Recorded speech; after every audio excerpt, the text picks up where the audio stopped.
Assalamualaikum warahmatullahi wabarakatuh. Perkenalkan, nama saya Naila Fauzia Arifah dari Universitas Islam Syarifuddin Wonorejo Lumajang, Prodi Pendidikan Agama Islam, kelas 2B. Di sini saya akan mempresentasikan sedikit tentang sejarah perkembangan media dan klasifikasi menurut para ahli. Mata kuliah Media Pembelajaran, dosen pengampu Dr. Ahmad Ihwanul Mutakin, MPDI.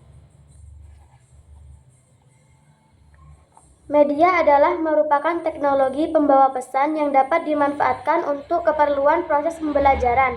Media merupakan alat peraga yang menyajikan pesan dan informasi tentang fakta, konsep, prosedur, dan prinsip sesuai dengan pokok bahasanya. Media adalah kategori yang sangat luas, contohnya teks, audio, visual, video, perekayasa, dan orang. Dalam setiap kategori terdapat banyak jenis format media. Format media merupakan bentuk fisik yang memuat dan menampilkan pesan. Misalnya papan tulis penanda, slide PowerPoint, CD, DVD, dan multimedia komputer. Pembahasan yang A yaitu perkembangan media pembelajaran era 1600-an. Istilah media pembelajaran pada awal sejarah pendidikan tidak begitu dikenal. Untuk menyampaikan materi pelajaran, pengajar hanya mengandalkan komunikasi langsung. Pengajar merupakan satu-satunya sumber untuk memperoleh pelajaran atau ilmu pengetahuan. Pembelajaran dilakukan seadanya dan belum tersentuh teknologi seperti saat ini. Padahal media dan teknologi merupakan alat yang efektif untuk mencapai tujuan pembelajaran. Seiring dengan berjalannya waktu, pada tahun 1658 terbitlah sebuah buku teks anak-anak yang pertama yang ditulis oleh pendidik Ceko bernama Johann Amos Comenius. Yang B, perkembangan media pembelajaran era 1900-an. Media pembelajaran era tahun 1900-an berbeda dengan tahun 1600-an. Pembelajaran sekitar 1900-an ini sudah banyak menggunakan media pembelajaran. Media pembelajaran lebih dikenal dengan istilah alat bantu belajar. Contohnya papan tulis hitam, kapur, dan penggaris kayu termasuk alat bantu belajar yang banyak digunakan pada masa itu. Media pembelajaran pada akhir tahun 1950 mulai dipengaruhi oleh penggunaan alat visual. Alat bantu visual yang digunakan dapat berupa model, bentuk, dan alat-alat lain yang dapat memberikan pengalaman konkret, sehingga dapat mempertinggi daya serap pembelajar terhadap media pelajaran. Media visual merupakan media yang dapat dilihat saja, tidak mengandung unsur suara. Jenis media yang tergolong visual adalah cetak verbal, media visual nonverbal grafis, dan media visual nonverbal 3 dimensi. Media cetak verbal antara lain buku, majalah, jurnal, surat kabar. Contoh media visual nonverbal grafis antara lain gambar atau sketsa, lukisan, foto, grafik, diagram, bagan, dan peta. Contoh visual nonverbal 3 dimensi berupa model, miniatur, dan lain-lain. C. Perkembangan media pembelajaran era 2000-an. Media pembelajaran era 2000-an tentunya semakin canggih. Papan tulis hitam dan kapur sudah banyak ditinggalkan, diganti dengan papan tulis putih. OHP sudah diganti dengan liquid crystal display proyektor.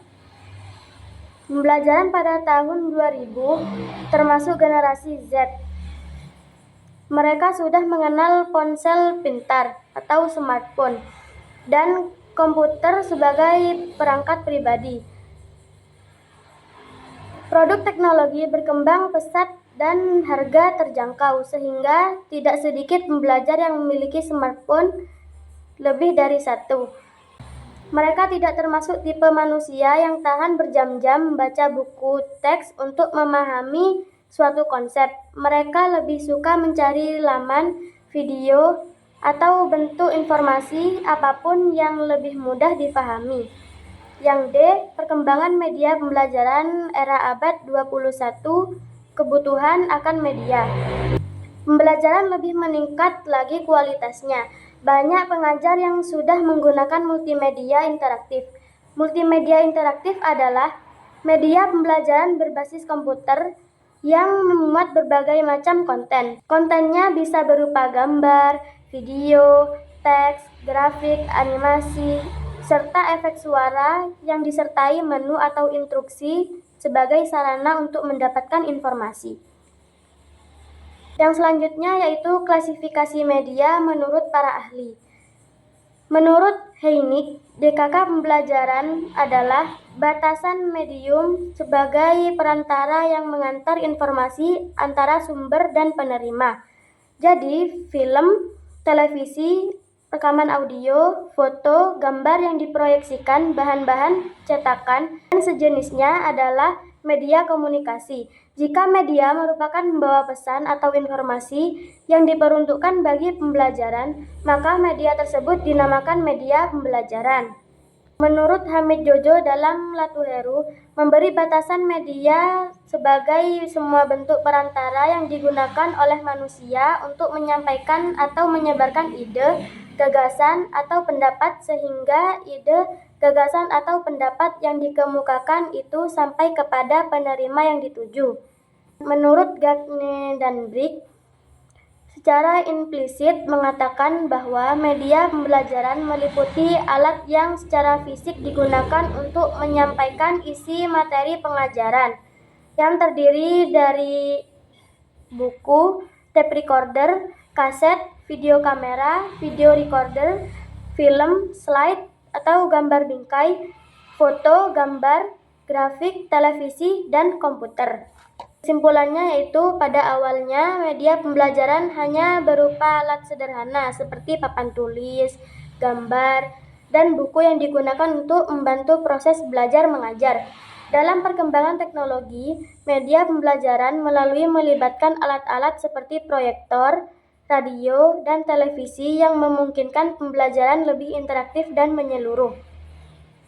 Pada era 2000-an, kemajuan teknologi seperti komputer dan internet membuka jalan bagi media pembelajaran berbasis digital yang lebih canggih.